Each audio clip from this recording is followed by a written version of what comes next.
जय श्री कृष्णा। संतान की दीर्घायु की कामना से रखी जाने वाली व्रत, जिसे कि अलग अलग प्रदेशों में कमर छठ, हर छठ, ललई छठ, चंदन छठ, हल षष्ठी व्रत आदि के नामों से जाना जाता है। इसकी पौराणिक व प्रचलित कथाएं अनेक हैं। तो आइए सुनते हैं हल षष्ठी व्रत की कथा। मथुरा के राजा कंस अपनी बहन देवकी को विवाह उपरांत विदा करने जा रहे थे, तो आकाशवाणी के वचन सुन के देवकी का 8वां गर्भ तेरी मृत्यु का कारण बनेगा जानकर बहन बहनोई को कारागार में डाल दिया और वासुदेव देवकी के 6 पुत्रों को एक एक कर कंस ने मार डाला। जब 7वें बच्चे का जन्म का समय नज़दीक आया तो देवर्षि नारद जी वासुदेव देवकी से मिलने पहुँचे और उनके दुख का कारण जानकर देवकी को हल षष्ठी देवी के व्रत रखने की सलाह दी। देवकी ने नारद जी से हल षष्ठी व्रत की महिमा व कथा पूछी तो नारद जी ने पुरातन कथा कहना प्रारंभ किया। चंद्रव्रत नाम का एक राजा हुआ, जिनको एक ही पुत्र था। राजा ने राहगीरों के लिए एक तालाब खुदवाया, किंतु उसमें जल न रहा, सूख गया। राहगीर उस रास्ते गुजरते और सूखे तालाब को देखकर राजा को गाली देते थे। इस खबर को सुनकर राजा दुखित हुआ कि मैंने तालाब खुदवाया, मेरा धन व धर्म दोनों ही व्यर्थ गया। उसी रोज रात राजा को स्वप्न में वरुण देव ने दर्शन देकर कहा कि यदि तुम अपने पुत्र का बलि तालाब में दोगे तो जल भर जाएगा। सुबह राजा ने स्वप्न में कही बात दरबार में सुनाई और कहा कि मेरा धन व धर्म भले ही व्यर्थ हो जाए, पर मैं अपने पुत्र की बलि नहीं दूंगा। यह बात लोगों से होता हुआ राजकुमार तक पहुंचा तो वह सोचने लगा कि यदि मेरी बलि से तालाब में पानी आ जाए तो लोगों का भला होगा। यह सोचकर राजकुमार अपनी बलि देने तालाब में बैठ गया। अब वह तालाब पानी से लबालब भर गया। जल के जीव जंतुओं से तालाब परिपूर्ण हो गया। एक लौते पुत्र के बलि हो जाने से राजा दुखी होकर वन को चला गया। वहाँ 5 स्त्रियां व्रत कर रही थी, जिन्हें देखकर राजा ने कौन सा व्रत और क्यों कर रही हो पूछने पर स्त्रियों ने बताया, हल षष्ठी व्रत की संपूर्ण विधि विधान बतला दी। उसे सुनकर राजा वापस नगर को गया और अपनी रानी के साथ उस व्रत को किया। व्रत के प्रभाव से राजपुत्र तालाब से जीवित बाहर निकल आया। राजा परिवार सहित हल षष्ठी माता के जयकार कर सुखपूर्वक निवास करने लगे। इति हल षष्ठी व्रत कथा प्रथमो अध्याय। अब नारद जी ने देवकी से हल षष्ठी व्रत की अन्य कथा कहना शुरू किया कि उज्जैन नगरी में 2 सौतन रहती थी। एक का नाम रेवती था तथा दूसरी का नाम मानवती। रेवती को कोई संतान न था, जबकि मानवती के 2 पुत्र थे। रेवती अपने सौत के बच्चों को देखकर हमेशा जलती रहती और उनके पुत्रों को मारने का जतन ढूंढती रहती थी।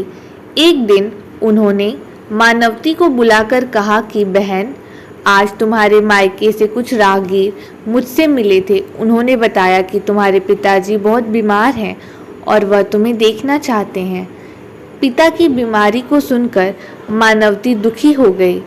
रेवती कहने लगी कि बहन, तुम शीघ्र अपने पिता से मिलने चली जाओ। तुम्हारे आने तक मैं बच्चों का ध्यान रखूंगी। सौतन के बात को सच मान और अपने पुत्रों को रेवती के हाथों सुरक्षित देकर मानवती पिता से मिलने मायके चली गई।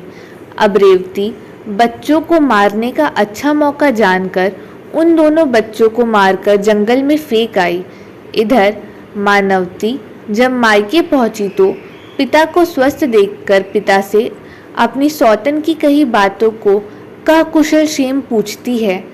अब मानवती के माता पिता ने अनहोनी के संदेह से पुत्री को जाने को कहा, किंतु मानवती के माता ने कहा कि पुत्री, आज हलषष्ठी माता का व्रत का दिन है, अतः तुम भी पुत्रों की दीर्घायु की कामना से यह व्रत कर आज की जगह कल चली जाना। माता की सलाह मान मानवती पुत्रों की स्वास्थ्य कामना से हलषष्ठी माता का व्रत धारण कर दूसरे दिन अपने घर जाने को निकली।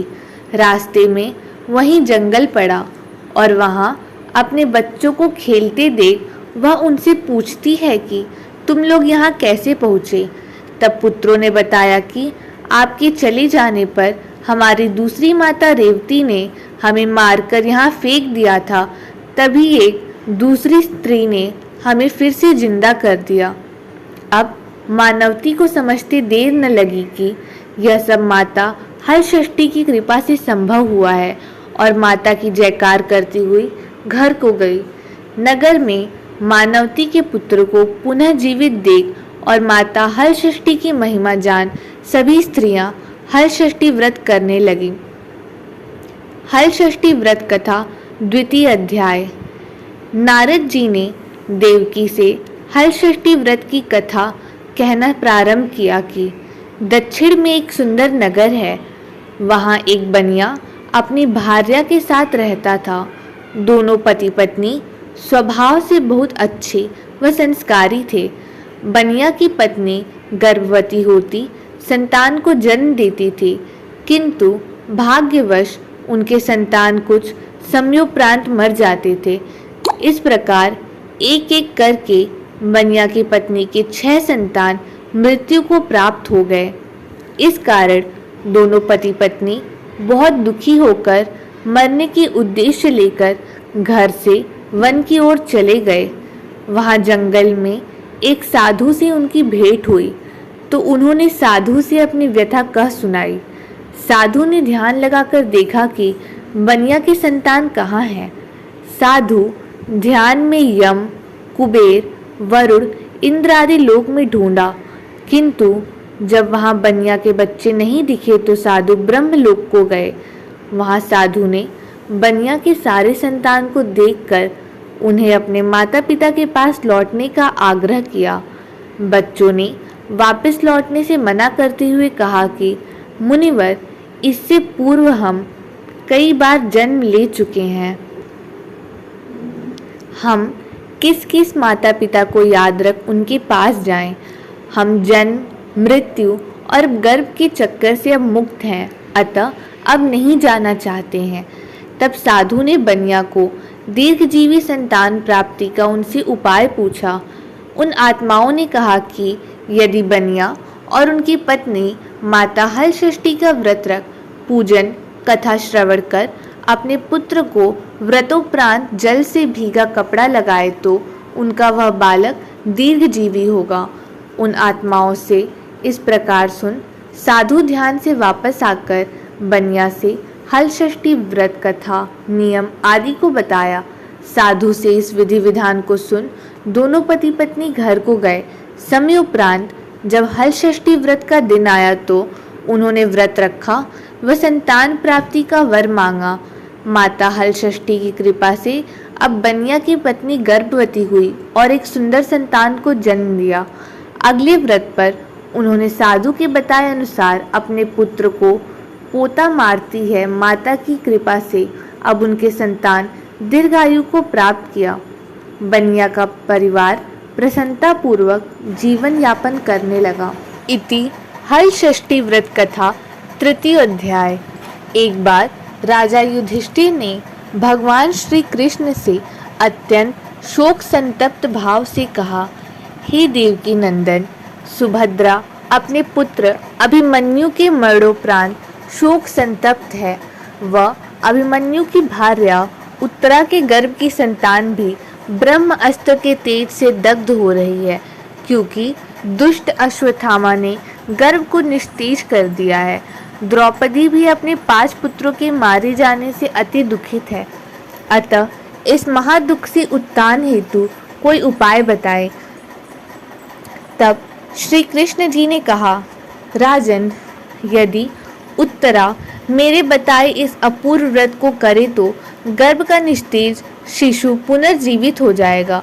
यह व्रत जो भाद्रपद की कृष्ण पक्ष षष्ठी पर भगवान शिव, पार्वती, गणेश व स्वामी कार्तिकेय की विधि विधान द्वारा पूजन पुत्र पौत्र की अल्पायु व शोक की महादुख से मुक्ति प्रदान करता है।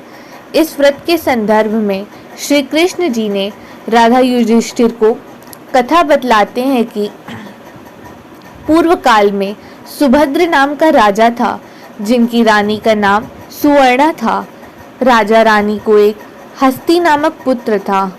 एक बार राजपुत्र हस्ती धाय माँ के साथ गंगा जी स्नान करने गया। बाल स्वभाववश हस्ती जल में खेलने लगा।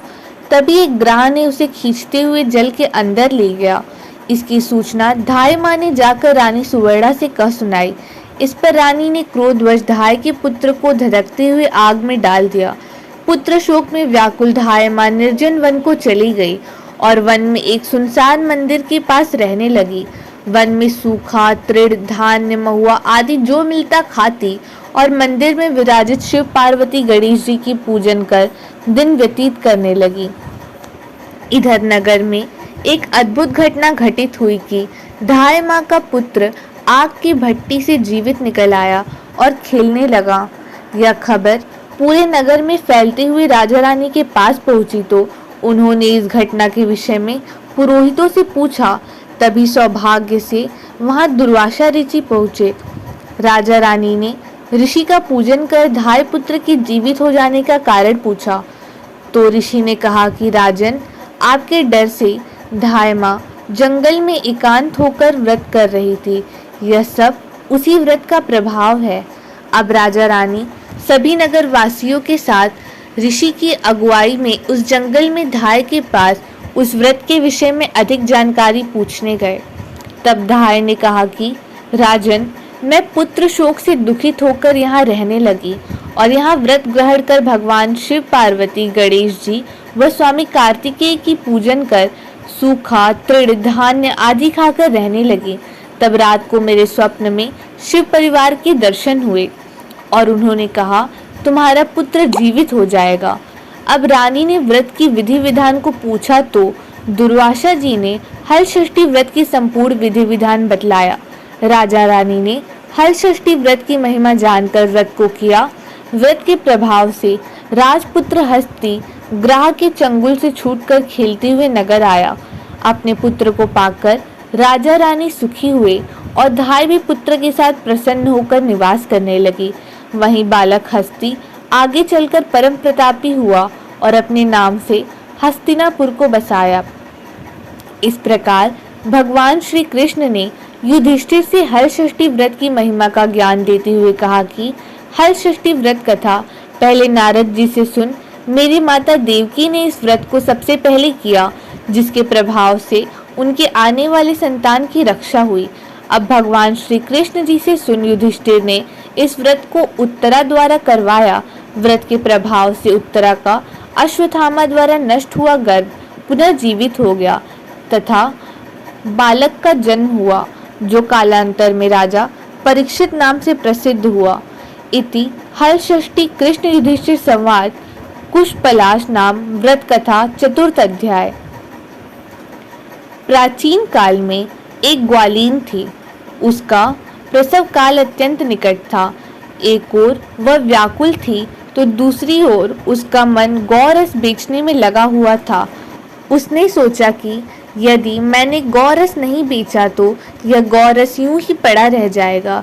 यह सोचकर उसने दूध दही के घड़े सिर पर रख और बेचने के लिए चल दी, किंतु कुछ दूर पहुंचने पर उसे असहनीय पीड़ा हुई। वह एक झरबेरी की ओट में चली गई और वहां एक बच्चे को जन्म दिया। वह बच्चे को वहीं छोड़कर पास के गांव में दूध दही बेचने चली गई। संयोग से उस दिन हल षष्ठी थी। गाय भैंस के मिश्रित दूध को केवल भैंस का दूध बताकर उसने सीधे साधे गांव वालों में बेच दिया। उधर जिस झरबेरी के नीचे उसने बच्चे को छोड़ा था, उसके समीप ही एक खेत में एक किसान हल चला रहा था। अचानक उसके बैल भड़क उठे और हल का फल शरीर में घुसने से वह बालक मर गया। इस घटना से किसान बहुत दुखी हुआ, फिर भी उसने हिम्मत और धैर्य से काम लिया। उसने झरबेरी के कांटों से ही बच्चे के चीरे हुए पेट में टाके लगाए और उसे वहीं छोड़कर चला गया। कुछ देर बाद ग्वालिन दूध बेचकर वहां आ पहुंची। बच्चे की ऐसी दशा देखकर उसे समझते देर नहीं लगी कि यह सब उसके ही पाप की सजा है। वह सोचने लगी कि यदि मैंने झूठ बोलकर गाय का दूध न बेचा होता और गांव की स्त्रियां का धर्म भ्रष्ट न किया होता तो मेरे बच्चे की यह दशा न होती। अतः मुझे लौटकर सब बातें गांव वालों को बताकर प्रायश्चित करना चाहिए। ऐसा निश्चय कर वह उस गांव में पहुंची जहां उसने दूध दही बेचा था। वह गली गली घूमकर अपनी करतूत और उसके फलस्वरूप मेरे दंड का बखान करने लगी। तब स्त्रियों ने स्वधर्म रक्षार्थ और उस पर रहम खाकर उसे क्षमा कर दिया और आशीर्वाद दिया। बहुत सी स्त्रियों द्वारा आशीर्वाद लेकर जब वह पुनः झरबेरी के नीचे पहुंची तो यह देखकर आश्चर्यचकित रह गई कि वहां उसका पुत्र जीवित अवस्था में पड़ा है। तभी उसने स्वार्थ के लिए झूठ बोलने को ब्रह्म हत्या के समान समझा और कभी झूठ न बोलने का प्रण कर लिया। इति हलषष्ठी व्रत कथा 5वां अध्याय। एक बार कांचीपुरी में देवरानी व जेठानी रहती थी। देवरानी का नाम तारा व जेठानी विद्यावती थी। दोनों ही नाम अनुरूप तारा उग्र स्वभाव तथा विद्यावती अति दयालु थी।